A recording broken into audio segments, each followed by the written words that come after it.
అందరికీ నమస్తే.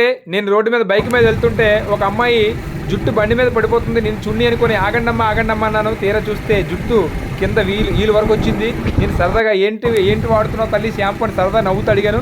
లేదంకుల్, నేను మా నాన్నగారు వాళ్ళు మా అమ్మగారు వాళ్ళు ఏది వాడారో అదే కుంకుడుకాయలు వాడుతున్నానండి. ఇంట్లోని కొబ్బరికాయలతో నూనె అడుచుకుంటాను, కొబ్బరి నూనె రాసుకుంటానని చెప్పింది. నాకు చాలా సంతోషం వేసింది.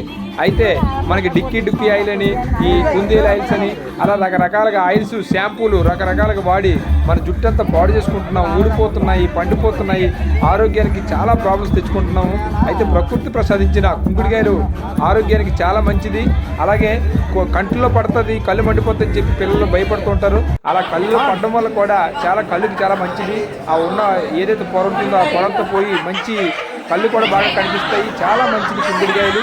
అలా మన పూర్వీకుల ఆస్తి ఇచ్చిన ఆస్తులు మనం వాడుకోవటం లేదు. కుంకుడుకాయలు చాలా తక్కువ రేటు అండి. మాకైతే దొరుకుతూ ఉంటాయి. మిగతా వాళ్ళు కొనుక్కోవాలి, తక్కువ రేటు. పిల్లలకి అలవాటు చేయండి. ఎందుకంటే రకరకాల షాంపూలు వాడి మనం చాలా అనారోగ్యానికి గురవుతున్నాం. ఇదంతా గమనించండి. మనకి పెద్దలు ఏదైతే ఇచ్చారో ప్రకృతి ప్రసాదం అన్ని మంచివి చేశారు. కుంకుడు ఎంత అందంగా ఉందో చూసారా. అలాగే అందమైన జంటలాగా మీరు తిరుగుతూ ఉంటారు సూపర్గా. అందరికీ హాయ్ బాయ్.